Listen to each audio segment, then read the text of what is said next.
Hi AI అనేక సమస్యలకు కృత్రిమ మేధతో పరిష్కారం. నగరంలో పెరుగుతున్న స్టార్టప్ ట్రెండ్స్. పూర్తి వివరాలకు చదవండి రేపటి సాక్షి దినపత్రిక. 100 రోజుల పాలనలో చంద్రబాబు ఒక్క హామీ కూడా నెరవేర్చలేదని మాజీ ఎమ్మెల్యే రెడ్డి శాంతి విమర్శలు గుప్పించారు. మహిళల్ని రైతుల్ని మోసం చేశారంటూ మండిపడ్డారు. సూపర్ 6 హామీ ఏమైందంటూ ప్రశ్నించారు.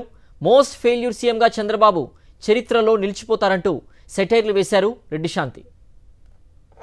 మీరు కేవలం తప్పుడు మాటలు చెప్పి అబద్ధపు ప్రచారాలు చేసి అన్ని రకాలుగా ప్రజల్ని మోసం చేయాలని చూస్తూ ఈరోజు సూపర్ 6 అని తీసుకుని అసెంబ్లీలో ప్రజాస్వామ్య ఆలయమైనటువంటి అసెంబ్లీలో 6 కోట్ల ప్రజల తాలూకా సంక్షేమాన్ని అభివృద్ధిని పూర్తిగా తాకట్టు పెట్టిన పణంగా పైకి చూస్తూ భగవంతుడా నేను ఇది చేయలేను, ఆ రోజు హామీ వాగ్దానాలు ఇచ్చాను కానీ ఈ సూపర్ 6 అనేటువంటి అమలు చేయలేనని ఆ రోజు చెప్పినటువంటి వైఫల్యంగా ద మోస్ట్ ఫెయిల్యూర్ సీఎం ఎవరంటే చంద్రబాబు నాయుడు గారు.